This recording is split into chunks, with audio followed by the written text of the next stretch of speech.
Hello students, this is Sipali Garg. Welcome to Study Fusion.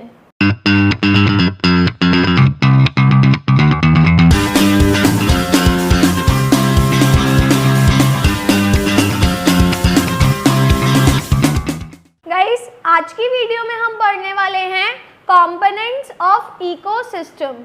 तो guys इस video में हम इकोसिस्टम के कंपोनेंट्स पढ़ने वाले हैं कि जो इकोसिस्टम है वो कितने पार्ट्स में डिवाइडेड है, तो उसको हम एक टेबुलर फॉर्म में पूरा पढ़ने वाले हैं। तो चलिए स्टार्ट करते हैं।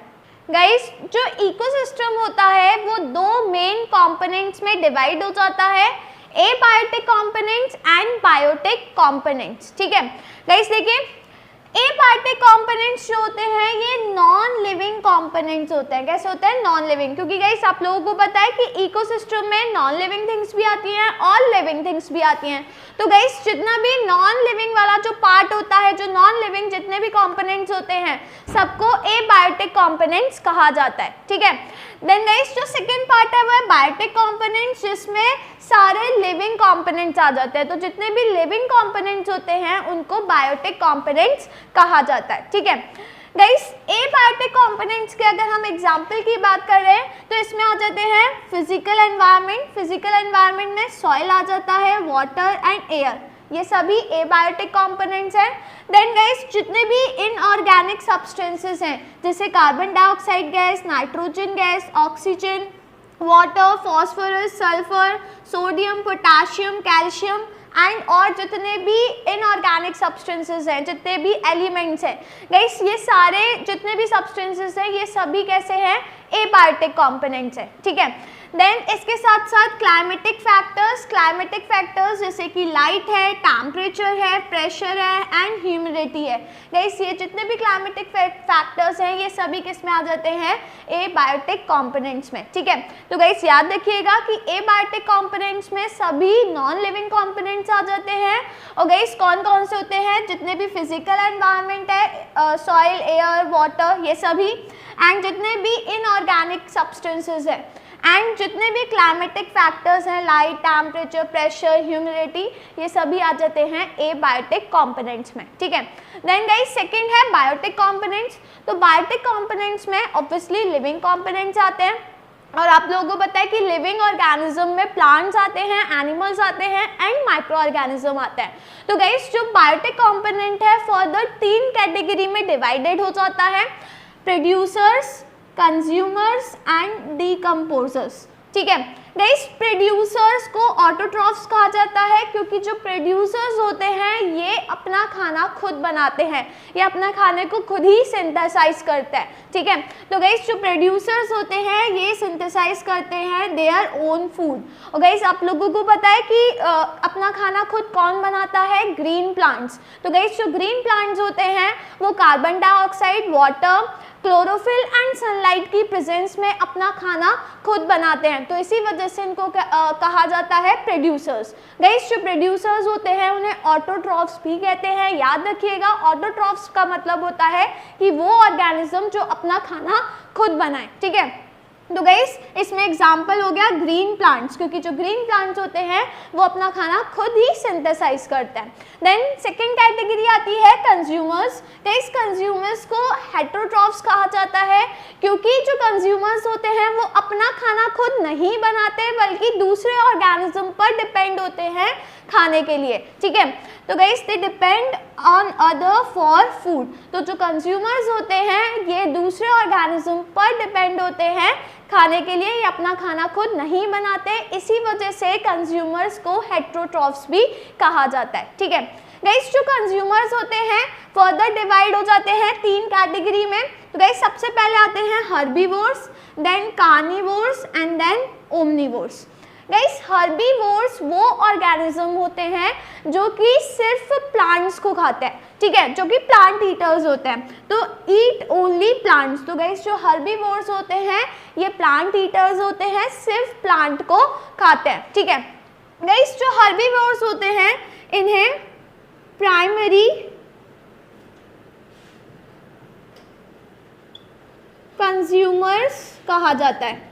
ठीक है, प्राइमरी मतलब सबसे पहले, ठीक है। तो गाइस जो हर्बीवोर्स होते हैं इन्हें प्राइमरी कंज्यूमर्स कहा जाता है, और गाइस ये वो ऑर्गेनिज्म होते हैं जो प्लांट ईटर्स होते हैं, सिर्फ प्लांट को खाते हैं। तो गाइस इसमें एग्जांपल आ जाएगा cow, buffalo, goat, sheep, horse, deer, camel and etcetera. जितने भी ये एनिमल्स हैं सभी क्या हैं, हर्बीवोर्स हैं, क्योंकि गाइस ये सभी एनिमल्स सिर्फ और सिर्फ प्लांट्स और प्लांट के प्रोडक्ट्स को ही खाते हैं। ठीक है। देन सेकेंड आते हैं कार्निवोर्स। गाइस कार्निवोर्स वो एनिमल्स होते हैं, वो ऑर्गेनिज्म होते हैं जो दूसरे एनिमल्स को खाते हैं, प्लांट्स को नहीं खाते, ये एनिमल्स को खाते हैं, तो ये एनिमल ईटर होते हैं। ठीक है। तो guys they eat only other animals. तो जो कार्निवोर्स होते हैं ये एनिमल ईटर होते हैं, दूसरे एनिमल्स को खाते हैं। ठीक है। इसमें एग्जाम्पल हो जाएंगे lion, tiger, frog, wolf, lizard, snake. Guys ये जितने भी एनिमल्स हैं ये सभी क्या हैं, कार्निवोर्स हैं, क्योंकि ये सिर्फ और सिर्फ दूसरे ऑर्गेनिज्म, दूसरे एनिमल्स को खाते हैं। ठीक है। गाइस जो कार्निवोर्स होते हैं फर्दर दो कैटेगरी में डिवाइड हो जाते हैं। ठीक है। एक आता है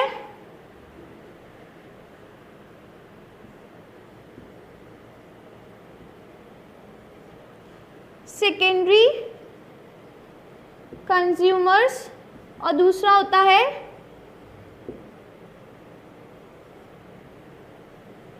टर्शियरी कंज्यूमर्स। ठीक है। तो गाइस जो कार्निवोर्स होता है वो दो कैटेगरी में डिवाइड हो जाते हैं, secondary consumers and tertiary consumers. Guys secondary consumers वो होते हैं जो कि हर्बीवोर्स को खाते हैं। ठीक है। क्योंकि हर्बीवोर्स को कहा जाता है प्राइमरी कंज्यूमर्स, क्योंकि सबसे पहले ये कंज्यूमर कैटेगरी में आते हैं क्योंकि ये प्लांट्स को खाते हैं। ठीक है। फिर कार्निवोर्स में दो कैटेगरी आ जाती है, secondary consumers and tertiary consumers. Guys जो सेकेंडरी कंज्यूमर्स होते हैं ये किसको खाते हैं, हर्बीवोर्स को, एंड जो टर्शियरी कंज्यूमर्स होते हैं ये खाते हैं स्मॉल कार्निवोर्स को। तो गाइस ये होते हैं स्मॉल कार्निवोर्स और ये होते हैं लार्ज कार्निवोर्स। जो स्मॉल कार्निवोर्स होते हैं उन्हें सेकेंडरी कंज्यूमर्स कहा जाता है जो कि हर्बीवोर्स को खाते हैं, और जो लार्ज कार्निवोर्स होते हैं उन्हें टर्शियरी कंज्यूमर्स कहा जाता है जो कि सेकेंडरी कंज्यूमर्स को खाते हैं। ठीक है। तो गाइस जो टर्शियरी कंज्यूमर्स होते हैं इन्हें टॉप कार्निवोर्स भी कहा जाता है। टॉप कार्निवोर्स क्योंकि ये लार्ज कार्निवोर्स होते हैं और ये सेकेंडरी कंज्यूमर्स को खाते हैं। ठीक है।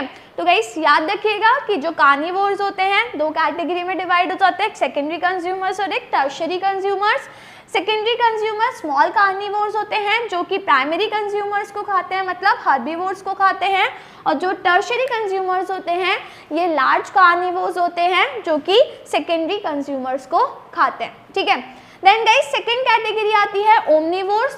ओमनीवोर्स वो एनिमल्स होते हैं या वो ऑर्गेनिजम्स होते हैं जो प्लांट एंड एनिमल्स दोनों को ही खाते हैं। तो ये प्लांट ईटर्स भी होते हैं और एनिमल ईटर्स भी होते हैं। ठीक है। तो they eat both plants and animals. तो जो ओमनीवोर्स होते हैं वो प्लांट्स एंड एनिमल्स दोनों को ही खाते हैं। तो गाइस इसमें एग्जांपल आ जाएगा ह्यूमन बींग्स, प्लांट्स को भी खाते हैं, प्लांट के प्रोडक्ट को भी खाते हैं, एनिमल्स को भी खाते हैं, है ना।